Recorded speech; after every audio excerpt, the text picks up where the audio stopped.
Welcome to Pallavi TV. ప్రస్తుతం మనం మల్కాజ్గిరిలో ఉన్నాం. మల్కాజ్గిరిలో హనుమంతరావు వర్సెస్ ఒక సామాజిక కార్యకర్త సవాల్కు ప్రతి సవాల్కు సవాల్ ఇట్లా చర్చ జరిగింది. ఈ చర్చపై మల్కాజ్గిరిలో జరిగినటువంటి సవాల్ ప్రతి సవాల్ రాష్ట్ర వ్యాప్తంగా చర్చనీయాంశమైంది. ప్రస్తుతం మనం మల్కాజ్గిరిలో ఉన్నాం. సామాజిక కార్యకర్త రాధాకృష్ణ యాదవ్ గారు మనతో పాటు ఉన్నారు. సార్ నమస్తే. నమస్తే సార్, మీరు 3-4 దశాబ్దాల నుంచి ఇక్కడే ఉంటున్నారు, మల్కాజ్గిరిలో ఉంటున్నారు. ఇక్కడే పుట్టారు, ఇక్కడే ఉంటున్నారు. మల్కాజ్గిరి అంటే ఒక ప్రశాంతమైన వాతావరణం ఉన్న ఏరియా. ఇట్లాంటి ఏరియాలో సవాలు ప్రతి సవాలు, పోలీసులు, పెద్ద ఎత్తున ట్రాఫిక్ జామ్, ఇట్లాంటి పరిస్థితి ఎందుకు వచ్చింది అసలు? మల్కాజ్గిరిలో గత 35 సంవత్సరాల నుంచి ఇప్పుడు సాయన్ వచ్చి 30 ఇయర్స్ అయింది. 94లో వచ్చాడు సాయన్న. 3 టర్మ్స్ చేశాడు సాయన్న. ఎక్కడ ఇంత డిస్టర్బెన్స్, ఈరోజు ఈ పోలీస్ ఇంత వ్యవస్థ బయట రాలేదు. 15 ఇయర్స్ అయితే హ్యాపీ జరిగింది. ఆ తర్వాత కాంగ్రెస్ ఎమ్మెల్యే రాజేందర్ గారు వచ్చి ఆయన ఇదేం చేసుకున్నారు, ఆయన కామన్ నడిచిపోయింది. ఈ 10 ఏళ్ళు ఈయన వచ్చిన తర్వాత పోలీసులు హంగామా, గొడవలు ఇవన్నీ సృష్టిస్తూనే ఉన్నాడు. ఎవరు మాట్లాడినా, ఏ పార్టీలో ఏ మెంబర్ వెళ్ళిపోయినా వాళ్ళని టార్గెట్ చేయడం, కొట్టడం, అది పద్ధతి కాదు. సిస్టమ్ నీ బలం నీకు చూసుకోవా. నువ్వు ప్రజల్లో ఉండి ప్రజలతో మమేకమే నడువు ముందుకు. కానీ ఈ ప్రజల్ని నీ కార్యకర్తలను కొట్టించుకుంటే ఇదేం భాష ఎక్కడిది? ఈ చరిత్ర లేదు మా దగ్గర. మా చరిత్ర ఆల్ క్యాస్ట్ అందరూ ఎలక్షన్ కాగానే అంత పీసులు కాగానే అందరూ మామ, బావ, తమ్ముడు, అన్న, కాక, చిన్నయ్య, పెద్దయ్య అనుకుంటూ ఉంటారు మా దగ్గర. ఈ ఇన్నేళ్ళు, ఈ 30 సంవత్సరాల చరిత్రలో నా చరిత్ర ఫస్ట్ టైం చూసినది. ఇట్లాంటి ఎమ్మెల్యే, మాజీ ఎమ్మెల్యే ఈ సిచ్యువేషన్ తీసుకుంటే ఆయనకి మూడింది అంతే అంతే. ఇప్పుడు మనం మొన్న జరిగిన ఇన్సిడెంట్ వరకు వద్దాం అన్న. అయితే మొన్న ప్రోటోకాల్ ఇష్యూతోనే ఈ వివాదం చెలరేగింది. అసలు ఈ వివాదానికి ఎక్కడ మొదలైంది అసలు వివాదం? ఇక్కడ ఈ వివాదం ఎట్లా జరిగిందంటే, అమ్మవారి గుడులకు చెక్కులు ఇస్తారు. మహాంకాళి జాతర సందర్భంగా, బోనాల జాతర సందర్భంగా చెక్కులు ఇష్యూ చేస్తారు. Okay. Every year checks Malkajgiri ఇచ్చేవారు. ఈ ఇయర్ ఓల్డ్ అల్వాల్లో వెంకటేశ్వర టెంపుల్లో ఇచ్చారు. ఓల్డ్ అల్వాకి ఎందుకు షిఫ్ట్ అయింది? మా మల్కాజ్గిరి కాన్స్టిట్యున్సీ పెద్దది మల్కాజ్గిరి. వాడు 3 డివిజన్లు ఉన్నాయి, అది 6 డివిజన్లు ఉన్నాయి. ఇది ఆడ చెక్స్ చేయడం ఈ జగదీష్ గౌడ్, రాము యాదవ్ అంటే ఆయన టార్గెట్ చేశారు. ఇక్కడ కార్పొరేటర్ వాళ్ళు, ఆయన మాజీ కార్పొరేటర్, ఒక కార్పొరేటర్ ప్రెసిడెంట్, ఇలా టార్గెట్ చేసి అక్కడ పెట్టుకోలేదు.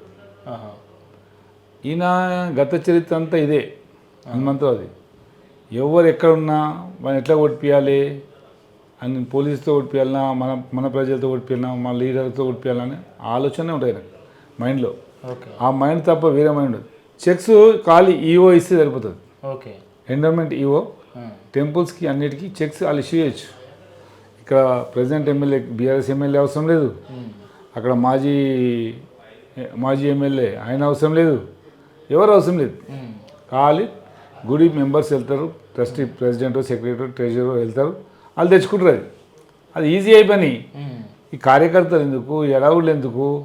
ఈయన డబ్బులు ఇచ్చేది ప్రజల డబ్బులు, అవి ఇస్తారు. మీ ఇళ్ళకి వెళ్ళి ఎవరు ఇస్తలేరు. ప్రజల డబ్బులు గవర్నమెంట్ ఇస్తుంది.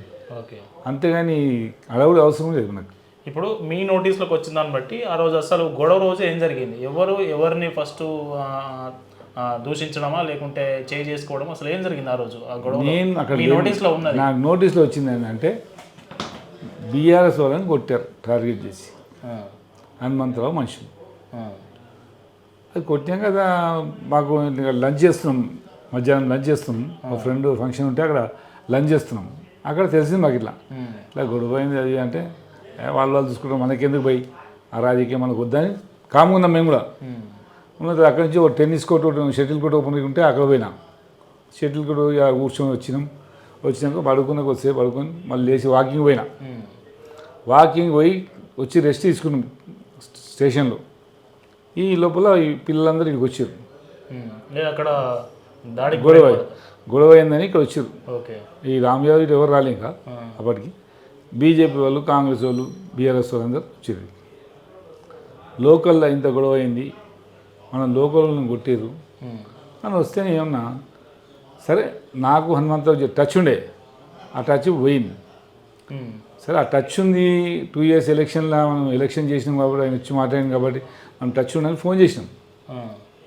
ఎందుకు ఇట్లా వేస్తున్నావు ఎవడో లంజోడు కొట్టినోడు ఇది నీ పేరు బదలం అవుతుంది మా పేరు బదలం అవుతుంది అవసరమా అంటే అట్లా అంటావు నువ్వు అన్నాడు అదే అట్లయితే రవి అని నేను అన్నాను దాంట్లో ఇద్దరికి ఆర్గ్యుమెంట్స్ అని సరే వాడన్నాడు నేనన్నా నడిచిపోయింది కానీ ఎట్టి పరిస్థితిలో వాడు చెప్పాల్సింది ఏంది ఇది పద్ధతి కాదన్నా నేను మావాడు చేసి తప్పు మనం రేపు వెళ్ళిన కూర్చొని మాట్లాడదాం పండుగ కానీ కూర్చొని మాట్లాడదాం ఇది పరిష్కరిద్దాం మనకి ఎప్పటికి లోకల్లో పని ఉంటుంది నీతో నాకు పని ఉంటుంది నాతో నీకు పని ఉంటుంది అన్నట్టు చెప్పుకుంటే సామరస్యం అయిపోయింది దాన్ని వాడు ఇంత చేసింది కదా ఇలా వాన్ గోడతో పోయి గొడ్డలాగా తెచ్చుకుని వాడే ఇప్పుడు గౌతమ్ నగర్ కార్పొరేటర్ సునీత వాళ్ళ భర్త కదా ఇప్పుడు రామ్ యాదవ్ రామ్ యాదవ్ మీకు రిలేటివ్ అంటే ఆయన మీద దాడి జరిగింది కాబట్టి మీరు అట్లా రియాక్ట్ అయ్యారు అనేది జగదీష్ గౌడ్ ఉన్నాడు జగదీష్ గౌడ్ కూడా అవును చిన్న యాదవ్ ఉన్నాడు అట్లా మనకు ఉండదు రిలేటివ్ అన్రిలేటివ్ లోకల్ అంతే మా పిల్లలు వీళ్ళంతా నా పిల్లలే వాళ్ళు మంచి ఉన్నా చెడు ఉన్నా నాతో లేకున్నా లోకల్ అనేది మనది ఓకే ఎప్పటికైనా మేము అలవాళ్ళు కూడా లోకల్ అంటాం ఎందుకంటే మా కాన్స్టిట్యున్సీలో ఉంది అది కూడా కానీ పద్ధతి ఇది కాదు ఇది పండుగ ముంగళ్ళ నువ్వు గుడి చెక్కులు ఇచ్చి గుడిలో కొట్టించి అది కాదు కదా క్వశ్చన్ ఎవరు గుడిలో కొట్లాడతారా నీకు దమ్ముంటే బయట కొట్లాడదాం రా అని చెప్పుకోవాలి వాళ్ళు దమ్ముంటే వాళ్ళు వస్తారు లేకపోతే ఇళ్ళలో కూర్చుంటారు అది పద్ధతి ఇప్పుడు మనకు మైనంపల్లి హనుమంతరావు మీకు మధ్యలో ఈ ఇన్సిడెంట్ కంటే ముందే మీరు మాట్లాడుకోవట్లేదు మంచిగా మాట్లాడుకుంటాం ఇన్సిడెంట్తోనే వైరం పెరిగిందా అయిపోయింది అంతే అంటే ఒక ఈ 2 ఇయర్స్లోనే నాకు ఆయనకు ఫ్రెండ్షిప్ గత 10 సంవత్సరాలు 30 సంవత్సరాలు నాకు తెలిసాను ఆయన కాలేజ్ టర్మ్స్ నుంచి నాకు తెలిసాను కానీ నేను మాట్లాడాను ఎందుకంటే ఆయన మెంటాలిటీ మంచిది కానీ మేము వదిలేసినాం ఈ 2 ఇయర్స్ అంటే ఇప్పుడు మొన్న ఎలక్షన్కి ఆయన వచ్చి ఇట్లా కూర్చుని ఇట్లా నేను ఇట్లా కూర్చొని అట్లా కూర్చోను వచ్చి ఇట్లా భోజనం చేసిండు 400 మందికి భోజనాలు అరేంజ్ చేసిన భోజనాలు చేసిండు ఇప్పుడు ఆయన కాంగ్రెస్ తరఫున పోటీ చేసినప్పుడు మీరు మద్దతు ఇచ్చారా మొన్న 2023 ఎన్నికల్లో 23లో ఇచ్చినా కదా మద్దతు చేసిన ఆయన మద్దతు చేసారు ఇప్పుడు ఒక చిన్న ఫోన్ కాల్ని ఆయన మామూలుగా మాట్లాడితే అయిపోయిందని ఇంత చేసిన ఆయన అది పద్ధతి కాదు కదా ఇప్పుడు నేను కాల్ చేసినంటే అర్థం చేసుకో ఆయన ఈ గొడవ అయినందుకు అన్న చేసిన అనుకోవాలి అది అనుకోలేను అంటే వీడెవడు నాకు చేస్తాను అనుకున్నాను ఇప్పుడు నిజంగా మా మైనంపల్లి హనుమంతరావు అనే వ్యక్తి ఎమ్మెల్యేగా గతంలో చేసిండు ఇక్కడికి ఎట్లా వచ్చాను ఆయన ప్రాపర్ ఎక్కడ కాదా రామాయణపేట పాప మళ్ళీ ఇక్కడికి ఎట్లా వచ్చారు ఇదే ఇప్పుడు రామ్ యాదవ్ జగదీష్ గౌడ్ జితేందర్ రెడ్డి ఎస్ఆర్ ప్రసాద్ వీళ్ళందరూ 7 మంది కార్పొరేటర్లు అప్పుడు ఆయన పోయి అన్న నువ్వు రావాలని పట్టుకొచ్చినాక వీళ్ళు దెబ్బలు తిన్నారు వీళ్ళే అంతే వాళ్ళే ఇప్పుడు నేను ఆ రోజు నుంచి చెప్తాను అగ్నిష్టం ఆయనకు నువ్వు మల్కాయ ఎట్లా వస్తావు నేను టీడీపీ ఉన్నా పేపర్లలో ఇచ్చినా మీడియాలో ఇచ్చినా వాళ్ళ మా దగ్గర రావద్దని అప్పుడు ఆయన కూడా టీడీపీ ఆయన టీడీపీ రామాయణపేట మా లోకల్ కాదు కదా 12 years బ్యాక్ ఓకే అయితే ఇక్కడికి వచ్చినాక కూడా మీరు ఆయన ఎప్పుడు మద్దతు ఇచ్చింది ఎప్పుడు మొన్న 23 ఇచ్చిన అంతకుముందు వచ్చిండు 18లో పంపించిన ఆ మనిషిని ఇదే కాంతరెడ్డి అని ఇలా గొడవ అయింది కేసు బుక్ అయింది చూడు ఆయన నాకు 4-5 సార్లు పంపించిండు అన్న కలుస్తా అంటున్నా నేను అన్న మీ అన్న మెంటాలిటీ మాకు నచ్చదు పోయి మాకు సెట్ కాదని చెప్పినామా ఓకే ఇప్పుడు 10 ఏళ్ళు ఈ ప్రాంతంలో ఒక ఎమ్మెల్యేగా పనిచేసి ఉండొచ్చు ఇప్పుడు మీరు దశాబ్దాల పాటు ఇక్కడ ఉన్నారు మళ్ళీ ఆయన మీ మీదనే ఒక స్థాయి లాంగ్వేజ్ని వాడుతూ మాట్లాడారంటే ఆయన బలం ఏమని ఆయన బలమా ఆయన బలం ఎమ్మెల్యే మాజీ ఎమ్మెల్యేల గవర్నమెంట్ వాళ్ళది ఉంది అదే బలం వాళ్ళకు గవర్నమెంట్ ఉన్నదని ఒకటే అంతే మరి ఏముంటే వాళ్ళకి బలం అంటే వాళ్ళు ఎంతమంది ఉంటారండి ఓ 3% 2% ఉంటారు వాళ్ళు మాకు ఎక్కడ తట్టుకుంటారు వాళ్ళు ఇక్కడ యాదవ్ల పాపులేషన్ ఎంత ఉంటుంది మల్కాజ్గిరి మొత్తం మీద 40,000-50,000 ఉంటుంది అంతే హెవీ పాపులేషన్ నిజానికి ఎక్కువ పాపులేషనే అంతే కదా 50,000 అంటే ఇంకేం మాకు అంతకడికి వాళ్ళు చాలు అది ఓకే అదే మాకు ఆల్ కమ్యూనిటీస్ ఉంటాయి మా దగ్గర అదే ఓన్లీ యాదవ్స్ అని ఉండవు మేము డైలీ కూర్చున్నా కూడా 10 మందిలో 2 ఉంటే యాదవులు 8 మంది మా వాళ్ళు అన్ని ఆల్ క్యాస్ట్ ఉంటాయి అట్లా ఉంటాయి ఇప్పుడు ఈ గొడవ జరిగిన తర్వాత మళ్ళీ మీకు ఆయన వైపు నుంచి ఏదైనా ఫోన్ కాల్ కానీ ఎట్లాంటి ఏమన్నా సంప్రదింపులు కానీ వ్యక్తి మధ్యవర్తి ద్వారా వచ్చినాయి ఏమీ లేదు అలాంటిది ఏం లేదు పోలీసుల వైపు నుంచి లేదు అసలు ఎట్లాంటిది లేదు. ఆయన పోలీస్ సవాల్ చేసి మల్కాయికి రమ్మంటే మల్కాయికి పోయినా నేను ఆ, సవాల్ చేసినాను. మల్కాయి వస్తా రాను, నేను ఆఫీస్కి రాను అంటే మల్కాయికి వస్తాను, చౌరస్తాకి వస్తాను. నేనే ముందు పోయినా చౌరస్తా కూడా. ఆ పోలీసు వాళ్ళు ఏం చేసారు, అన్న వద్దు పెద్ద గొడవ అవుతుంది, న్యూసెన్స్ అవుతుంది, మాకు ఎఫెక్ట్ అవుతుంది అని చెప్తే మేము వచ్చేసినాం బ్యాక్. ఇప్పుడు నిన్న కేటీఆర్ కూడా బీఆర్ఎస్ వర్కింగ్ ప్రెసిడెంట్ కేటీఆర్ కూడా రామ్ యాదవ్ను పరామర్శించి పోలీసుల గురించి మాట్లాడారు. పోలీసులు కూడా కాంగ్రెస్ నాయకుల కార్యకర్తల్లో పనిచేస్తూ ఉన్నారు, వాళ్ళకు బానిసల్లాగా పనిచేస్తూ ఉన్నారు, అందరి పేర్లు మేము నోట్ చేసుకుంటాం, మేము అధికారం రాగానే చూస్తామంటారు కదా. ఇప్పుడు మీరు మీరు మీరు కూడా ఇక్కడ ఉంటున్నారు కదా, పోలీసులు నిజంగా అట్లా వ్యవహరిస్తున్నారా? పోలీసులకు భయం అండి, గవర్నమెంట్ వాళ్ళది ఉంది కదా, రూలింగ్ గవర్నమెంట్ వాళ్ళది, మళ్ళీ మాకు ఎక్కడి నుంచి ట్రాన్స్ఫర్ చేస్తాము అది ఇదేం భయం ఉంటుంది అంతే. ఆ భయంతో పనిచేస్తారు. లేకుండా వాడు మన కొడుకు ఎక్కడ ఎమ్మెల్యే ఎక్కడ వచ్చి సీఏలను తిట్టుడు, ఏం పద్ధతి అది, సిస్టమ్ కాదు కదమ్మా. ఇప్పుడు ఒక పెద్ద మనిషిలాగా వచ్చినప్పుడు పెద్ద మనిషిలాగా వ్యవహరిస్తే బాగుంటుంది. నువ్వు సీఏని అట్లా అంటే మిగతా వాళ్ళు ఎట్లుంటారు? ఆ రోజు సవాల్ విసిన రోజు ఇప్పుడు నువ్వు నా గురించి వచ్చినావు, నా గురించి మాట్లాడినాడా, ఆయన ఎటుపోయిందో పెద్ద మనిషి వస్తానని రాలేదని నా గురించి మాట్లాడు. అయినా నీతో నీ మాట్లాడలేదే, మీతో మాట్లాడినా, నేను నాన్నతో మాట్లాడినా, నీతో మాట్లాడి ఆయనతో మాట్లాడినా, ఆయన వస్తే బాగుంటుంది. ఎక్కడన్నా అంటే ఆయన కూడా వచ్చినట్టున్నాడు, వచ్చిన కూర్చుని పక్కకు చాలా కూడా కొడుకుని షో చేసిండు, అది పద్ధత. ఇప్పుడు నా కొడుకు కూడా జాబ్ చేస్తాడు, జాబ్ చేసి వచ్చి ఆ రోడ్ మీద వస్తే బాగుంటుందా? అది కాదు కదా. జాబ్ అయినా ఒకటే, ఎమ్మెల్యే అయినా ఒకటి. ఓకే. ఇప్పుడు రీసెంట్గా ఒక ఫోన్ కాల్ నేను విన్నా. నేను మీతో మాట్లాడుతున్నా అంటే నేను అట్లాంటి తక్కువ స్థాయి వ్యక్తితో నేను మాట్లాడే వ్యక్తిని కాదు, వాళ్ళంతా గూండాలు అనే ఒక మాటను సంబోధించారుగా. అది ఏంటంటే రఘు గారు మాట్లాడారు, అన్న ఒక్కసారి నేను మాట్లాడొచ్చా అన్నాడు.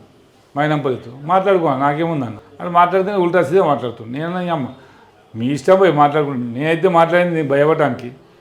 ఈరోజు భయపడ్డా, ఆ రోజు భయపడ్డా, ఎప్పుడు భయపడలేదు. 30 ఏళ్ళలో నేను ఎక్కడ భయపడలేదు అంతటి, నాకేం భయం అంతటి. అంటే నిజంగా గూండాగిరి ఎవరు చేస్తున్నారు మీరు? నిజంగా గూండాగిరి 30 ఏళ్ళ కింద నాకు రౌడీ అయినా నాదా? నాకు సింగిల్ పెట్టి కేసు లేదు, చరిత్రలో పెట్టి కేసు లేదు నాది.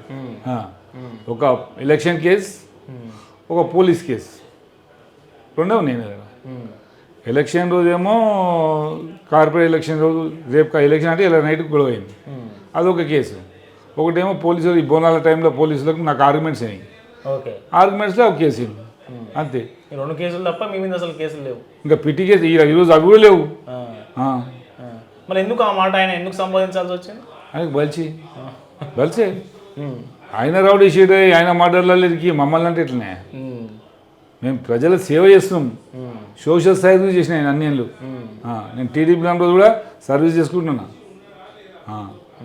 మరి ఎక్కడ పిట్టి కేసు ఎందుకు లేదు? మరి గత 35 సంవత్సరాలు నేను రాజకీయం లేకుండా సోషల్ సర్వీస్ చేసినా కూడా ఏ రోజు ఏ స్టేషన్లో ఎనీ స్టేషన్ పిట్టి కేసు లేదు అది. ఇప్పుడు ఈ ఇన్సిడెంట్ తర్వాత, ఇప్పుడు మల్కాజ్గిరికి ఒక పెద్ద మనిషి లాంటి వ్యక్తి, అవును, ఈ ఇన్సిడెంట్ తర్వాత ఇక్కడున్న లోకల్ ప్రజలు కావచ్చు, ఇక్కడున్న వివిధ వర్గాలకు సంబంధించిన నాయకులు కావచ్చు, మిమ్మల్ని వచ్చి కలుస్తున్నారా? ఇవాళ ఇన్సిడెంట్ జరిగింది ఇక్కడే కాదు, భారతదేశంలో ఉన్నట్టు యూఎస్కి వెళ్ళి, కెనడాకి వెళ్ళి, ఆస్ట్రేలియాకి వెళ్ళి ఫోన్లో అన్న మంచి పని చేసినావు అన్న అంటారు. ఇవాళ రెడ్డి సామాజిక వర్గం, వెల్మ సామాజిక వర్గం నుంచి ఫోన్లు వస్తున్నాయి నాకు. అల్వాళ్ళు అన్న బాగా చేసినావు అన్న, నువ్వు ఈ పని ఎప్పుడో చేసినావు అన్న నువ్వు అని. ఈ పని ఎప్పుడో చేసి మనకి టికెట్ రాలే, ఏం రాలేదు, ఎవరు చూపిస్తాం మనం కాముగా సైలెంట్ అయిపోయినాం. టీడీపీ పోయింది, సైలెంట్గా ఉంది, సైలెంట్ ఉన్నాం. మన పిల్లల్ని కొట్టినందుకే ఈ తీసుకోవాల్సి వచ్చింది చర్య. ఒక అడుగు ముందుకేసి ఇప్పుడు ఎప్పుడే కానీ చూడమ్మా, నా కొడుకు అయినా ఉండని ఇంకో కొడుకైనా సరే మా లోకల్లో వాడు నా కొడుకు లాంటివాడు, నా మనమని లాంటివాడు. వాడిని కొడితే నేను ఎట్లా కూడా బయట వచ్చి, వాడు ఎమ్మెల్యే ఉండని, ఎంపీ ఉండని, ఎవడని ఉండని, ఆఖరి మంత్రి ఉండని ఎదిరిస్తాం, సమస్య లేదు. మా ప్రజలంతా సహకరించింది నాకు. ఈరోజు చాలా బాగా చేసినావు కానీ అప్రిషియేట్ చేసుకుని ఫోన్లు చేస్తూ అందరు, ఈ పని ఎప్పుడు చేయను, ఎప్పుడు ఎమ్మెల్యే కదా అన్నారు. మన అదృష్టం ఉంటే అవుతాం, లేకపోతే లేదు. ఎమ్మెల్యే పెద్ద స్థాయి కాదు నాకు. ఇక కూర్చున్నప్పుడే నేను ఎమ్మెల్యే కానీ ఏ చేస్తాను, నేను పనులు సర్వీస్ చేస్తాం మనం. రోజు నాకు ఒక్కటి లేకుండా 2 పంచాలనే ఉంటాయి, ఫ్యామిలీ పంచాలే. ఇక ఏంది మొత్తం అందరూ విడాకులే ఉంటారు, అసలు మనం సెటిల్ చేసి పంపిస్తాం. ఓకే. అది విషయం అనేది. ఇప్పుడు ఈ ఒక్క ఇన్సిడెంట్తోని సామాజిక కార్యకర్తగా ఇక్కడ పెద్ద మనిషిగా ఉన్న రాధాకృష్ణ యాదవ్ స్టేట్ మొత్తం తెలిసిపోయారు. ఇప్పుడు నెక్స్ట్ ఎన్నికలు కనుక వస్తే మీకు ఏదైనా పార్టీ ఆఫర్ ఇచ్చి మీకు ఎమ్మెల్యేగా పోటీ చేయమంటే చేస్తారా? వాళ్ళు వస్తే నేను పోతాను, నేను ఎవరి దగ్గర పోను, నేను ఏ పార్టీ దగ్గర పోను. వాళ్ళందరూ వచ్చి నన్ను అడిగితే చేస్తా. నా అంతలో నేను పోయి ఇక్కడ పార్టీకి కావాలి నాకు టికెట్ ఇవ్వి నేను చేస్తాను నేను అడగా. ఇప్పుడు చెప్తున్నా అదే నా స్టాండ్ ఇదే. మనం పోయి బీక్ మంగేది ఉండదు. అంతే. బీక్ మంగేది నేను ఇంకో పార్టీ దునికి ఎప్పుడో టికెట్ ఆశిస్తుంది. నాకు టీడీపీ పోయింది, నాది సార్లు ఇదే టీడీపీ చేసుకున్నా, మంచిగా ఇన్ఛార్జ్ చేసుకున్నా, హ్యాపీగా ఉన్నా. ఆడికెళ్ళి వద్దనుకొని సైలెంట్ ఉన్నా. ఈయన వచ్చి మొన్న నన్ను 2 years వచ్చి అడిగాడు జర హెల్ప్ చేయాలంటే సరే అన్న. ఇప్పుడు సరే వాళ్ళకి ప్రభుత్వం ఉంది, వాళ్ళకి బలం ఉంది, మీరు ఇప్పుడు మీకు మీ దగ్గర పదవి లేదు, బలం లేదు. నా దగ్గర ఏం లేదు, ప్రజల బలం ఉంది, నా స్నేహితుల బలం ఉంది, మా కులం బలం ఉంది అని బలం ఉంది. అంతే అంతే. నాకు అందరు ఉన్నారు ఇక్కడ, ఎవరు లేరు నాకు లోకల్లో. ప్రతి ఒక్కరు వస్తారు నా నుంచి. 5 నిమిషాలు 10 నిమిషాల్లో 700 మంది జనం ఇరుగా ఇన్సిడెంట్ రోజు అట్లా అంటే నేను ఇప్పుడు వస్తుంటే మనం కులం అని కాదు, కులం అనేది కాదు, ఆల్ పార్టీస్, ఆల్ కులాలు, అన్ని కులాలు, అగ్ర కులాలు అన్నీ ముస్లింతో సహా వచ్చారు. మేము సర్వీస్ చేస్తామండి. ఈ సర్వీస్ అడుగుతారు ఎవరైనా. నువ్వు ఇంట్లో కూర్చొని గుళ్ళకి పోతే నాకు కాలేదు, లిఫ్ట్కి వెళ్ళి పడితే నాకు ఏం కాలే అంటే నీకు కాకుండా దేవుడు నీకు ఆశీర్వదించింది, ఇంకా 10 ఏళ్ళు బతుకు. బతకడానికి దానికి ఏమన్నాం మేము, కానీ మంచి పనులు చేస్తుండు అంతే ప్రజలకు. ఇప్పుడు 10 ఏళ్ళు మైనంపల్లి హనుమంతరావు ఇక్కడ ఎమ్మెల్యేగా ఉన్నారు. 10 years. ఇప్పుడు మరి రాజశేఖర రెడ్డి గారు వచ్చారు ఎమ్మెల్యే, మల్కాజ్గిరి ఎమ్మెల్యేగా. 10 years చేశారు. 10 years చేశారు ఆయన. 10 years చేశారు. ఇప్పుడు ఈయన వచ్చారు. ఎవరు రూలింగ్ లో మల్కాజ్గిరి కొంచెం బాగుందని మీరు అనుకుంటున్నారు? 100% రాజశేఖర్ రెడ్డి. ఎందుకు? ఎట్లా? ఆయన ఎంత నిదానంగా మాట్లాడతాడు, ఎంత సెట్ చేస్తాడు. పబ్లిక్లో పోతే, కాలనీలలో పోతే ఎంత మంచిగా మాట్లాడు అందరితోటి. ఆ నీట్నెస్ ఉండాలి. ఎవరిని చూడు ఆడుకోగానే ఈయన కొట్టాలి ఆయన కొట్టాలి అంటుంటే అదేం రాజకీయమే. రాజకీయం నేర్చుకోవాలి, మంచిగా ఉండాలి అందరితో. ఇప్పుడు రాజశేఖర్ బీఆర్ఎస్లో ఉన్నా కూడా రేపు కాంగ్రెస్ పోయినా ఉన్నా లేకున్నా మంచి మనిషి. ఇప్పుడు మల్లారెడ్డి లేక కాదు రాజశేఖర రెడ్డి, ఓపెన్ చెప్తున్నాను. మల్లారెడ్డి కూడా నాకు చేసి ఆయన కూడా ఆయన మాట ఇస్తాడు, చేయిస్తాడు. ఆయన రాజశేఖర్ మంచి పని చేస్తాడు. మల్కాజ్గిరికి కాన్స్టిట్యున్సీకి మంచి పనులు చేస్తాడు. కానీ గవర్నమెంట్, కాంగ్రెస్ గవర్నమెంట్ ఉంది కాబట్టి కొంత అంతే, అన్ని పనులు కావు కదా. అయినంత వరకు చేస్తున్నాయి. నేను వస్తుంటే మల్కాజ్గిరి చౌరాస్తాలంతా పోటాపోటీగా ఫ్లెక్సీలు కనబడ్డాయి. మీరు ప్రతి సంవత్సరం బోనాల సందర్భంగా పలహార బండ్లు చాలా ఊరేగింపు బాగా బందోబస్తే ఉంటుంది. మళ్ళీ ఈసారి ఎట్లా ఉండబోతుంది? ఉంటుంది, వేడి ఉంటుంది. అంతే వాడి వేడి ఉంటుంది. ఆయన లేడీ పోతున్నట్ట, టూర్ పోతున్నట్ట, కెనడా ఎటైనా కొంచెం మనకి ఉంటే ఇంకా వేడి ఉంటుంది. వేడి ఉంటే అవుతుంది అయితే జరుగుతుంది. అమ్మవారు చూసుకుంటుంది. అంతే. మనకేం మీకు గతంతో పోలిస్తే ఈసారి ఇంకా గ్రాండ్గా చేసే అవకాశం ఉంటుందా? యథావిధిగా జరుగుతాయి. యథావిధిగా జరుగుతాయి. గ్రాండ్ ఏమి ఉండదు. ఎక్కడన్నా మా ఫ్లెక్సీ కనిపించిందా? కనిపించలేదు. మేము పెట్టాం. అదే పార్టీలు ఏదైనా కనిపిస్తున్నాయి, బీజేపీ, బీఆర్ఎస్ అన్నీ అవే వస్తాయి. మనకు అవసరమే లేదు ఫ్లెక్సీ. అవసరం 2 గుళ్ళకి నేనే ఇన్ఛార్జ్. మాకెందుకు ఫ్లెక్సీ? ఓకే. మొత్తం ఈ ఇన్సిడెంట్ తర్వాత మీరు మిమ్మల్ని నమ్ముకున్న, మీరు ఒక పెద్ద మనిషిగా మీ కింద ఉన్న మీ పిల్లలు కావచ్చు, కార్యకర్తలు కావచ్చు, నాయకులు కావచ్చు, మీరు చివరిగా ఏం చెప్తారు? మా పిల్లలకు వేళ అందుబాటులో ఉంటాయి. అర్ధరాత్రి అయినా సరే వాళ్ళ గురించి నా ప్రాణం ఇచ్చినా ఇచ్చేస్తాను. అదేం భయపట్టేది ఎవరికి. మైనంపల్లి ఉండని, ఇంకో పల్లి ఉండని, ఏ పల్లె అని ఉండని ఎదుర్కొంటాం. మైనంపల్లి వెనుక ప్రభుత్వం ఉందిగా, ఎట్లా? మైనంపల్లి కాదు, పిల్లి. అది పెద్ద పని భయంతో మాకు అన్నీ చేస్తాం. మేము అన్నీ చేస్తాం. దేనికైనా సవాలు విసురుతాం. అంతే. ఇది మనకు సామాజిక కార్యకర్త, మల్కాజ్గిరి పెద్ద మనిషి రాధాకృష్ణ యాదవ్ మనతో పాటు చెప్పిన విశేషాలు. మైనంపల్లి హనుమంతరావు గురించి అనేది మాట్లాడుతూ, దేనికైనా సిద్ధమే, మేము వెనక్కిపోయే పరిస్థితి లేదు. మమ్మల్ని నమ్ముకున్న పిల్లలు, వాళ్ళు నా పిల్లలైనా మా పిల్లలైనా అందరూ మా వాళ్ళే. వాళ్ళ కోసం నేను ఒక అడుగు ముందుకేసాను తప్ప నాకు ఇందులో రాజకీయాలు చేయాల్సిన ఉద్దేశమే లేదు. నేను వాళ్ళ కోసం, వాళ్ళ సంక్షేమం కోసం నేను ఇంకెంతకైనా ముందుకెళ్ళడానికి సిద్ధమని ఆయన చెప్తున్నారు. కెమెరామెన్ కిరణ్తో కరుణాకర్, మల్కాజ్గిరి.